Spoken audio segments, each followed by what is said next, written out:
सामान्य हालात में जब कभी भी इलेक्शन होंगे हरियाणा में स्टूडेंट इलेक्शन डायरेक्ट होंगे। उम्मीद है कि ये एग्जामिनेशन कंडक्ट नहीं होंगे। फिर यूजीसी का ऐसा फरमान तुगलकी फरमान जैसा लगता है, हम इसका विरोध करते हैं। वो तो रात को सपने में भी दुष्यंत नजर आता है, आज से नहीं पिछले बहुत लंबे अरसे से। सोच की राजनीति हरियाणा में की, जो धमकाया करते, लोगों को डराया करते, उससे मसा पीछा छूटा हरियाणा का।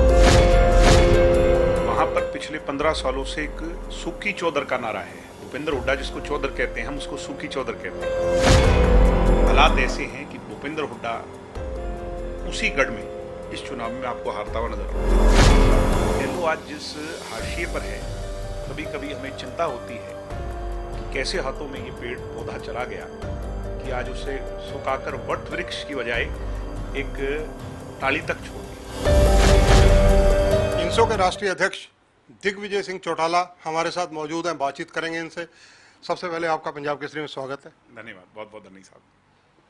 दिग्विजय जी, जिस प्रकार से कोरोना काल के दौरान इंसो की भूमिका कई तरह से लोगों ने देखी, अभी क्योंकि कोरोना काल खत्म नहीं हुआ, ये चुनौतियां अभी भी आगे देखने को मिलेंगी। कोरोना की जो महामारी के प्रकोप की चुनौतियां हैं, तो कैसी भूमिका इंसो की पहले रही और आगे कैसी रहने वाली है? वैश्विक महामारी कोरोना में आज समूची दुनिया जूझ रही है इससे। विशेष तौर पर बुजुर्ग या जो शारीरिक तौर पर असहाय लोग हैं और इन्फेंट्स यानी बच्चे, उनके लिए बहुत चिंता का विषय है।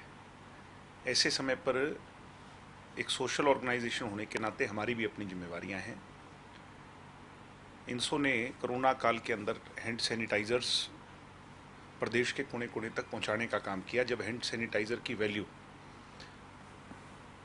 केमिस्ट की दुकान पर 300, 400 रुपए में मिल रहे थे, तब हमने मुफ्त असहाय लोगों तक उसको पहुंचाया। उसके बाद राशन पहुंचाने की बात आई तो इंसो ने एनजीओज के साथ मिलकर के राशन पहुंचाया। उसके बाद मास्क वितरण की बात आई तो मास्क वितरण किया, क्योंकि मास्क भी N95 बहुत महंगे हो गए थे और बहुत सारी एनजीओज करना चाहती थी मगर जरिया नहीं था, हम जरिया बने। ब्लड देना चाहते हैं लोग, मगर क्योंकि ब्लड कैंप तक नहीं जाना चाहते, डोनेशन कैंप तक नहीं जाना चाहते, अस्पताल तक नहीं जाना चाहते, हम जरिया बने। कल हमने 5000 ब्लड डोनेट किया। पर्यावरण को बचाने के लिए हमने 15,000 पेड़ कल लगाए। आपको याद होगा, एक समय था जब हमने 10,800 आई डोनेशन कर Guinness book of world record में भी अपना नाम दर्ज कराया था। चाहे बच्चियों की शिक्षा की बात हो, गरीब कन्याओं की शादी की बात हो, गरीब बच्चों को पुस्तकें देने की बात हो, हर सोशल विषय पर हम अग्रसरी रहे हैं। डॉक्टर अजय सिंह जी ने जो हमें रास्ता दिखाया है, आज भी हमने प्रत्येक गांव और कस्बों में, कॉलोनियों में सैनिटाइजेशन किया है, मास्क वितरण किए हैं और शाम को इस सोशल इशू पर doctor Ajay Singh ji social media platform पर बड़ा संदेश देने जा रहे हैं। हमारा प्रत्येक कार्यकर्ता वॉलंटियर जो है वो एक स्टूडेंट होने के साथ साथ सोशल वॉलंटियर की शपथ लेता है इंसो में आने से पहले। इंसो, मैं ये मानता हूँ कि डॉक्टर साहब ने जिस नियत और नीति से लगाया था, आज उस पर बढ़ चढ़कर अपनी भागीदारी युग पुरुष चौधरी देवीलाल जी के रास्ते पर निभा रहा है। आज उसके 18वें स्थापना दिवस पर मैं सभी कार्यकर्ता साथियों को, हरियाणा प्रदेशवासियों को, देशवासियों को इसकी बधाई देता हूँ। दिग्विजय जी, जिस प्रकार से इंसो के प्लेटफॉर्म पर आपने उस वक्त आवाज़ बुलंद की कि हरियाणा के कॉलेजों में चुनाव हो, जब कहीं भी चुनाव का वातावरण नहीं था, कॉलेजों में चुनाव की कोई सोचता नहीं था, छात्र राजनीति को मजबूत करने के लिए आपने ये आवाज़ उठाई थी। ये कोरोना काल के बाद अगर चुनाव होते हैं तो चुनावों में क्या डायरेक्ट इलेक्शन के आप पक्षधर हैं या नहीं? हम इस बात के लिए प्रतिबद्ध हैं और आज हम सरकार का हिस्सा भी हैं। हमारी मुख्य प्रमुख पार्टी जो है कि इलेक्शन होंगे तो डायरेक्ट होंगे। अब इस साल इलेक्शन नहीं हो सकते क्योंकि हालात ऐसे नहीं हैं। सामान्य हालात में जब कभी भी इलेक्शन होंगे हरियाणा में स्टूडेंट इलेक्शन डायरेक्ट होंगे। स्टूडेंट्स जो कॉलेज के हैं उनकी परीक्षाओं को लेकर इंसो का स्टैंड क्या है? हमारा स्टैंड स्पष्ट है, हम यूजीसी के फैसले के खिलाफ हैं। इस समय पर किसी भी तरह का कोई एग्जामिनेशन कंडक्ट नहीं होना चाहिए। एक तरफ तो आप लोगों को घर रहने का कह रहे हैं, अननेसेसरली बाहर जाने से परहेज करने का कह रहे हैं, देश के प्रधान सेवक प्रधानमंत्री आज प्रिकॉशन बरतने का कह रहे हैं, और फिर यूजीसी का ऐसा फरमान तुगलकी फरमान जैसा लगता है। हम इसका विरोध करते हैं। एचआरडी मिनिस्ट्री को भी हमने लिखा है, माननीय honourable vice president of India को भी लिखा है, और कई जगह इस पर एक्शन लिया भी गया है। हरियाणा में भी एग्जामिनेशन कैंसिल करवाए गए। यूजीसी के फैसले को लेकर कहीं ना कहीं आपका डेलीगेशन मिल भी सकता है कि नेताओं से? एचआरडी मिनिस्टर से टाइम मांगा है, जैसे ही हमें समय मिलेगा तो मैं और सारे डेलीगेशन सहित जाकर के स्वयं एचआरडी मिनिस्टर के सामने स्टूडेंट की इन बातों को रखूंगा, और मुझे उम्मीद है कि ये एग्जामिनेशन कंडक्ट नहीं होंगे इस साल। दिग्विजय जी, बड़ौदा के चुनाव हैं, उपचुनाव हैं, जो इनेलो है वो आपको आमंत्रण दे रही है कि आप वहाँ से चुनाव लड़ें। इनेलो को वहाँ 3,400 वोट आए थे, हमारी पार्टी के कैंडिडेट को 33,000 वोट आए थे। इनेलो वाला हमें आमंत्रण दे रहा है, ये बड़ी हास्यास्पद सी बात है। मैं इनेलो वालों को आमंत्रण देता हूँ कि उनका कुछ ग्राफ बढ़ जाए बेचारों का, तो वो चुनाव लड़ लें, हमारी पार्टी की चिंता ना करें। हमारे 19% वोट शेयर आया था, और उनका कुछ डिसम्बलर वोट शेयर आया था पूरे हरियाणा में। इनेलो आज जिस हाशिए पर है, कभी कभी हमें चिंता होती है कि कैसे हाथों में ये पेड़ पौधा चला गया कि आज उसे सुखाकर वट वृक्ष की बजाय एक टाली तक छोड़ दिया। ये बड़ी चिंता का विषय। जिस प्रकार से जींद के उपचुनाव हों या सोनीपत के लोकसभा के चुनाव हों, उसमें आपकी भूमिका एक योद्धा के रूप में बनकर उभरी, और कई लोग जो आपसे जुड़े हों वो भी चाहते हैं कि आप चुनाव लड़ें, उपचुनाव जो आप बड़ौदा से हैं। ये उपचुनाव है, सरकार के अभी 4.5 साल बाकी हैं। जींद का इलेक्शन अलग हालातों में लड़ा गया, और फोर फ्रंट पर आकर मुझे लड़ाई लड़नी थी, मैंने लड़ी। आज बड़ौदा को एक एमएलए चाहिए, एक ऐसा सेवक चाहिए जो अगले 5 साल ही नहीं बल्कि लंबे समय तक उनकी सेवा करे। ऐसे में वहाँ के लोकल आदमी को ये अपॉर्चुनिटी गठबंधन देगा, मुझे पूरी उम्मीद है। अच्छा आदमी, अच्छा कैंडिडेट, मजबूत और सशक्त कैंडिडेट को हम उतारेंगे। गठबंधन धर्म की पालना दोनों पार्टियां हरियाणा में कर रही हैं। गठबंधन के अंदर बीजेपी या जेजेपी, किसका कैंडिडेट आएगा? सिंबल किसका होगा और कैंडिडेट किसका होगा, ये भविष्य के गर्भ में। बड़ौदा आप घूम रहे हैं, बड़ौदा में कौन से ऐसे अहम इश्यूज हैं जो आपको लगता है कि वहाँ के ज्वलंत मुद्दे हैं? वहाँ पर पिछले 15 सालों से एक सूखी चौधर का नारा है। भूपेंद्र हुड्डा जिसको चौधर कहते हैं, हम उसको सूखी चौधर कहते हैं। उस सूखी चौधर की जगह अब उनकी चौधर लेके आनी है, यानी वहाँ पर प्रोग्रेसिव डेवलपमेंट वाला आदमी चुन करके जाए। गाँव का जो सरपंच होता है वो गाँव का जिम्मेवार होता है, हल्के का जो विधायक होता है वो हल्के का जिम्मेवार होता है। इस हल्के का विधायक जो रहा वो काम नहीं करवा सका। वो बहुत नेक इंसान थे, आज परमात्मा के चरणों में उन्हें स्थान मिला है, मगर भूपेंद्र हुड्डा ने इस हल्के को सिर्फ सूखी चौधर का नारा देकर जो है पीछे रखा, और उसके दम पर उस इलाके में राजनीति करते रहे। बाकी इसके अलावा वहां जाकर के देखो, बहुत बुरा हाल है। कांग्रेस को ऐसा क्यों लगता है कि ये क्षेत्र जो है हुड्डा का गढ़ है? गढ़ तो जनता बनाती है और बिगाड़ती है। ये गढ़ चौधरी देवीलाल जी का हुआ करता।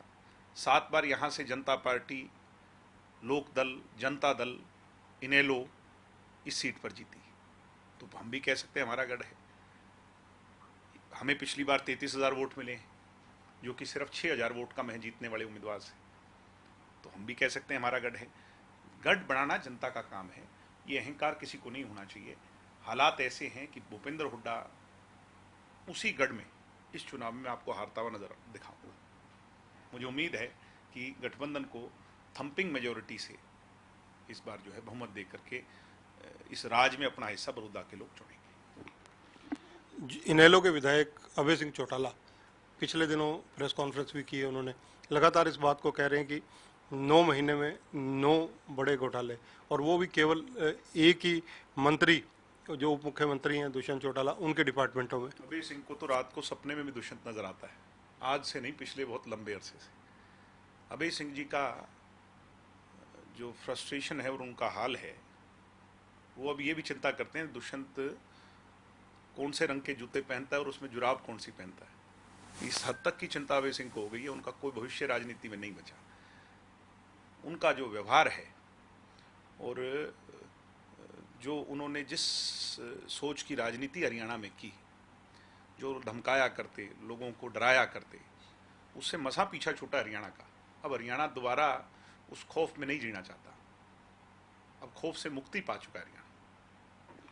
आपके दादाजी चौधरी ओम प्रकाश चौटाला, उन्होंने सिरसा व चंडीगढ़ भी मीडिया से बातचीत करते हुए कहा कि जब से दुष्यंत सत्ता में आए हैं तब से दुष्यंत और दिग्विजय उनसे नहीं मिले। ऐसा है कि जब कभी भी वो तेजाखेड़ा में होंगे, मैं और स्वयं दुष्यंत जी जाकर के उन्हें मिलेंगे।